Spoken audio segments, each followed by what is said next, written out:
Deftere annabi Ishaaya jooɗake nder Urusalima, faa o windi sendere annabaaku maako. Emo nder laamorde Urusalima, o meti dow ko Allah yiɗi. Ardiiɓe Urusalima e wonɓe nder Yahudiya, ko o fuɗɗi meto maako, o hokkiiɓe dokaaji Allah. Emo waggina Israa'iilanko'en e ardiiɓe maɓɓe dow hallende nde ɓe mbaɗata e wanyuki ko Allah yiɗi. Ɓe ngeɓi alkawal ngal ɓe mbaadi e Allah. Allah bo hutiniray leydi Babila, wato yimɓe Asiriya, ngam o hiito Urusalima, ngam nyamruki yeeso e jagganaako gunkiiji e hallende nde ɓe mbaɗanta ɓe ngalana. Fuu e non Allah hokkiiɓe kammunde nder annabaaku maako Ishaaya e hooli Allah o hebbinay alkawal maako ngal o waɗannoɓe bi'ingal o lilay goɗɗo laamiiɗo daga nder lenyol Dawda, o tabbitinay laamu Allah. En ngi'ay ɗum nder deftere Sama'ila ɗiɗaɓre suurawol 2. O laamiiɗo o ardoto ɓiɓɓe Israa'ila ɓe ɗawtano dokaaji Allah ɗi Allah hokkunoɓe dow hocceere Sinai. En ngi'ay ɗum nder deftere Burtaaki suurawol 14. Ɗum fuu ɗum waɗi ngam Allah tabbitina barka maako e kisndam ɗam o siryaniɓe, non no Allah on waɗanno Ibrahim alkawal nder deftere Fuɗɗode suurawol 12. Kammunde nde'e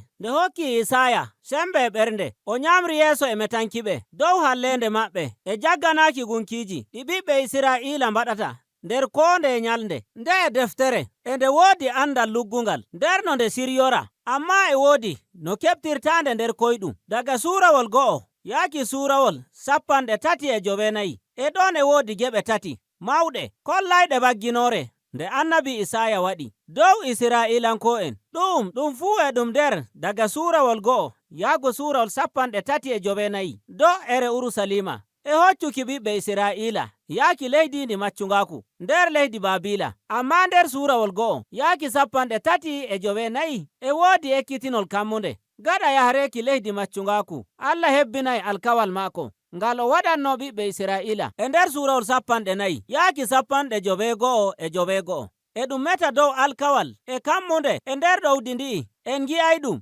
non no ɗum yahrata nder yeɓre arandere. En ngi'ay ko Ishaaya waɗi hakkiilo maako e dow kiita ɓiɓɓe Israa'ila e kammunde nde Allah hokkiɓe. Ɗum fuɗɗiri e bagginoore dow ardiiɓe ɓiɓɓe Israa'ila e wanyuki ko Allah yiɗi e jagganaaki gunkiiji, e ɗon ma e waɗuki siya aadilaaku. Allah wi'i, min kiitoto gariije ɗe leƴƴi piliiɗi Israa'ila konidoɓe e maɓɓe. Ishaaya wi'i, ɗum laatoto bono hiite kallunge gulaynge dow laawol nge buttulli ko toye. Ko booɗa gonɗum nder Urusalima fuu ɗum guleteeɗum. Allah nyiɓay Urusalima kesum, ɗum kebbinteeɗum e yimɓe koriiɓe gokkuɓe hoore maɓɓe to Allah. Nden Ishaaya wi'i, e sarel ngel laamu Allah tabbitay leƴƴi duuniyaaru fuu ɗi ngaray nder haykaliiru Allah wondu nder Urusalima. Ɓe ekkitoto aadilaaku Allah. Ɗum wadday leƴƴi duuniyaaru fuu ɗi njooɗo nder salama e kawtal hoore. E ɗo kanjum hokki hoore haala nder habaru ɗum Urusalima kiɗum, ɗum seneteeɗum, ɗum hiite gaɗa maajum Urusalima kesum wangay. E nder deftere nde'e en nji'ay to ɗum hebbinirte saka deftere annabi Ishaaya nde'e. En nji'ay ko Allah siryi nder laamu maako e haykaliiru maako.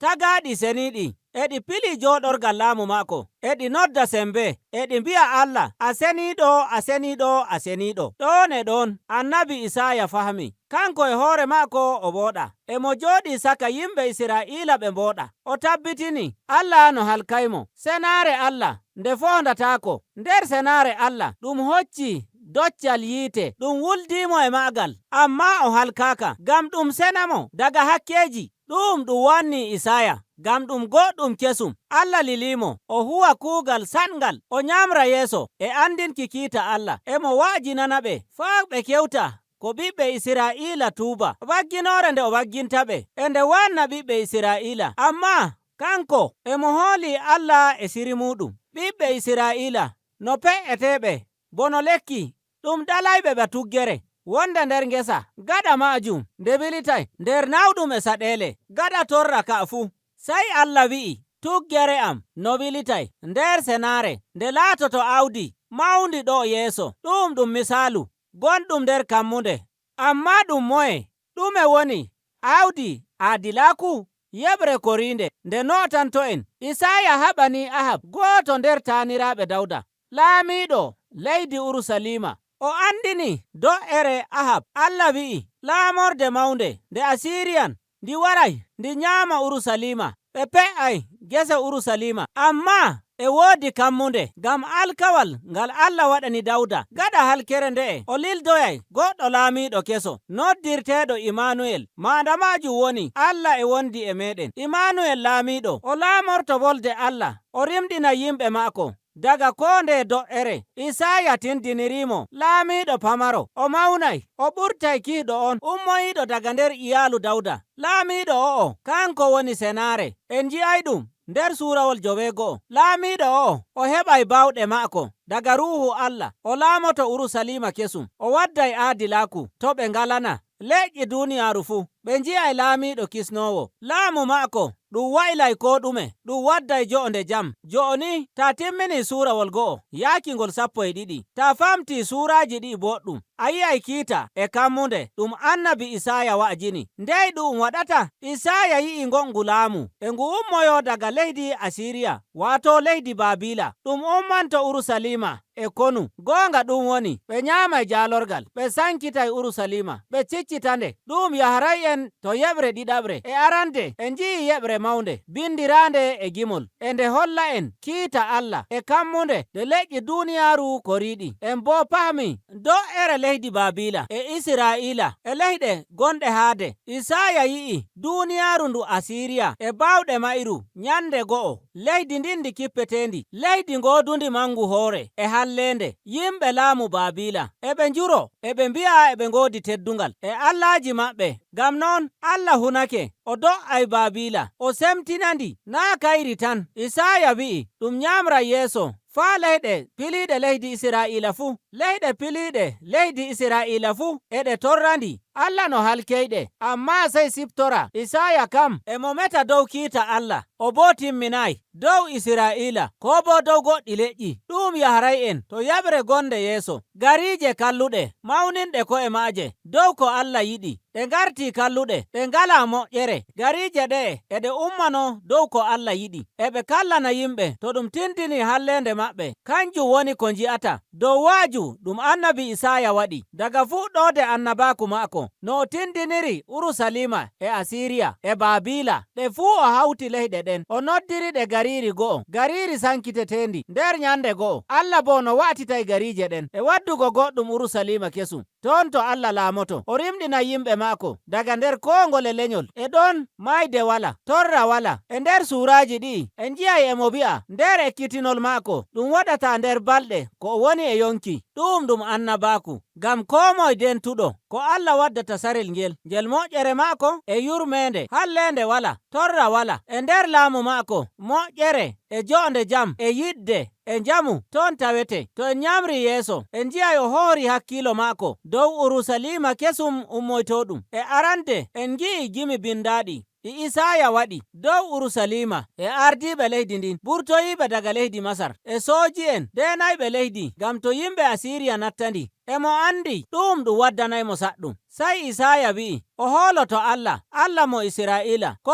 moye tuubuɗo Allah mo Israa'ila no hisnaymo. Ngam non o fuɗɗi hollukiɓe ko nji'eten nder habaru ɗum ɗo yeeso dow laamiiɗo Hezekaya ummoytoɗo o laamo Urusalima. Non no Ishaaya wi'i sooji'en Asiriya nganyi ɓe ummani gariiri Urusalima. Ngam non laamiiɗo Hezekaya lestini hoore maako yeeso Allah, o waɗi do'aare. Allah rimɗinaɓe, o hisnaɓe kisnol ngol kayɗiningol nder jemmaare go'o. Amma Hezekaya sey o ummi ɗon e ɗon, o tokki laawol gongol dow kocceeje. O noddi nder woɓɓe ardiiɓe daga nder leydi Babila, o teddiniɓe, o ɓernaniɓe ɓerɗe, o holliɓe ko ɗume gonɗum nder Urusalima, faa to ɓe ndesata gawri maɓɓe e haykaliiru maɓɓe e laamorde maɓɓe ɗum ɓe njayri ɗum woni, ngam o haɓɓa higaaku e maɓɓe. Ishaaya nde nani sey o haɓani Hezekaya, nde haaŋoore ngaɗɗa ɗo? O waɗi annabaaku wonde nyalnde waray yimɓe ɓe kokkitirte, ɓe so'oyto to waywoyɓe ɓe nyaama leydi Urusalima e konu. Ɗum bo en nji'ay ɗum nder deftere laamiiɓe ɗiɗaɓre suurawol 14 yaaki suurawol 15. E ɗon Ishaaya wi'i, o wi'i goonga gaɗa duuɓi 100 Yimɓe Babila ngaroyay ɓe ummano Urusalima ɓe sankitandi ɓe pusa gariri ndin e haykaliru ma'iɗi ɓe kocca ko